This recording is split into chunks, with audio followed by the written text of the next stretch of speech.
Rome alone. The sheer volume of death overwhelmed every system.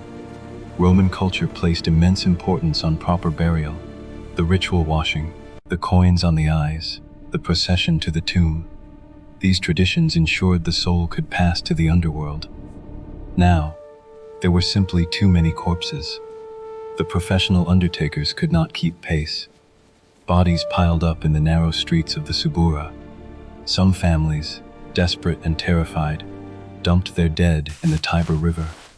Others left them in open-air pits, once reserved for executed criminals. The smell of decomposition mixed with the smoke from cremation fires that burned continuously on the city's outskirts. Marcus Aurelius was forced to intervene directly.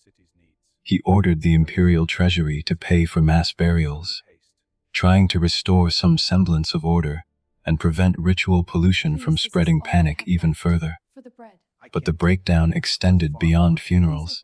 Town councils could not meet because too many magistrates were dead. Courts closed, the legal system ground to a halt. The grain dole became irregular as dock workers and transport crews fell ill. Food prices doubled, then tripled. Fear became the city's dominant emotion. Physicians like Galen fled to their country estates. The wealthy retreated to isolated villas, practicing a form of social distancing that was only available to those with resources. The poor had no such option. Trapped in their crowded insulae, they watched neighbors die and waited for the fever to find them. In this atmosphere of terror, the bonds that held Roman society together began to snap.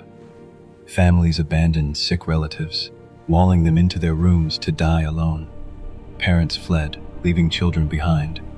The moral fabric that Romans prided themselves on, pietas, familial duty, civic responsibility, was revealed to be a luxury that evaporated when survival was at stake. When medicine fails and death surrounds you, the human need for explanation becomes desperate. Traditional Roman religion operated on a transactional basis. Perform the proper rituals, and the gods will favor Rome. But this framework offered no comfort when temples themselves became sites of infection. Some turned to prophets promising supernatural protection. The cult of Glycon, led by a charismatic charlatan named Alexander, gained explosive popularity.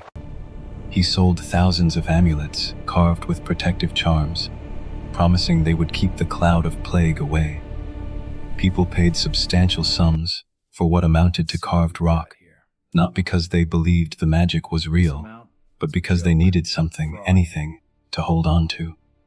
In contrast, the Christian community, still a small, marginalized sect, responded with practical action rather than mystical promises.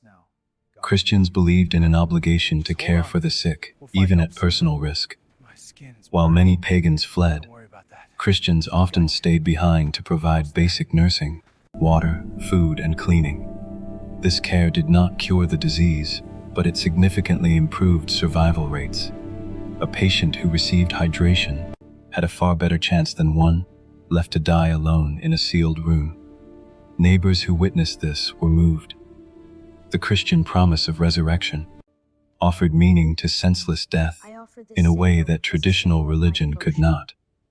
The plague years saw a surge in conversions that would eventually transform Christianity into a major social force. For survivors, the psychological toll manifested as pervasive guilt. This survivor's guilt permeated the literature and art of the period. The plague broke something in the Roman psyche, a confidence that had lasted for centuries, a belief that Rome was chosen by the gods for eternal dominance. Marcus Aurelius faced the greatest test of his reign. He was a Stoic philosopher, trained to view death as a natural process. But now that philosophy was no longer theoretical. The plague was killing his subjects by the thousands, and his military campaigns on the northern frontier were collapsing as soldiers died faster than they could be replaced.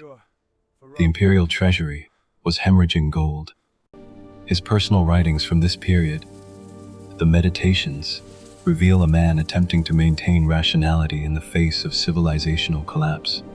He wrote that an infected mind was a greater pestilence than any physical disease, because it destroyed character. But Stoic acceptance did not mean passivity. Marcus took practical action on an unprecedented scale. By the mid-170s, the empire was effectively bankrupt. Marcus made a decision that shocked Rome. He would not levy new taxes on a population already devastated. Instead, he held a massive auction of imperial treasures. For 2 months in Trajan's Forum, citizens could purchase artwork, gold and silver furnishings, and even the purple robes that symbolized imperial authority. This yard sale of the monarchy was a Stoic act of leadership, prioritizing the survival of the state over personal prestige. The funds raised went toward recruiting a new army. But the traditional sources of military manpower, Italian citizens, were depleted. Marcus was forced to recruit gladiators, slaves, and even bandits to defend the frontiers.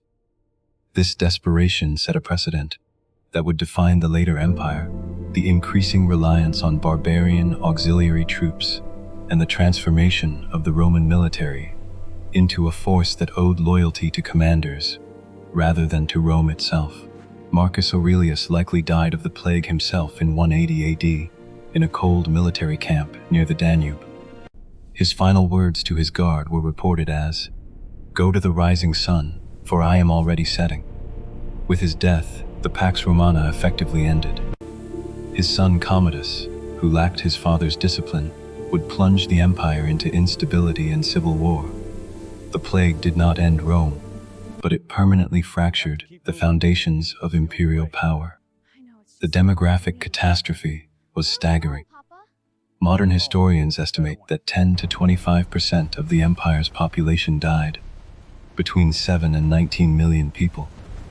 The economic consequences rippled outward for generations. The agricultural sector was devastated as farmers died or abandoned their land. Grain production plummeted. In Egypt, the empire's breadbasket, survivors often could not pay taxes designed for communities twice their size. Many became nomads, fleeing into the desert to escape debt. The labor shortage transformed the social structure. For the first time in centuries, workers had leverage. Landlords, desperate to have their fields worked, offered better conditions. But this shift also created instability. The empire's administrative apparatus depended on predictable tax revenue, which had been shattered. To fund emergency measures, emperors debased the currency, reducing the silver content of the denarius. This inflation eroded public trust in institutions that had been stable for 200 years. The empire that emerged from the plague years was fundamentally different. It was more militarized, more centralized, and more desperate. The optimism of the Antonine Age was gone, replaced by a defensive crouch. When you walk through Rome today, the scars of the Antonine plague are invisible but permanent. The Subura is now a neighborhood of tourist restaurants. The insulae are gone, but the turning point is there, beneath the surface of history.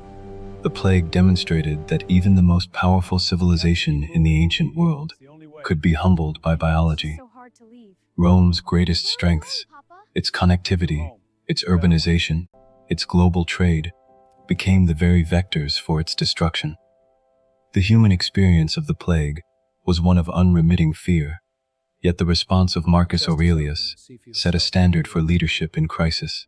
He refused to tax the devastated, he sold his own wealth to feed his people, and he maintained rational governance, while corpses burned outside his palace. The Antonine plague killed millions and bankrupted the treasury, but it also revealed the resilience of the human capacity to endure. Rome survived, but it was not the same city that had celebrated in 166. It was harder, more cynical, and less confident. Those scars, carried in empty town councils and debased coins, shaped the empire's trajectory toward fragmentation. The plague was Rome's darkest test, and in the choices made during those years, we see both the fragility of civilization and the enduring strength required to rebuild from the ashes.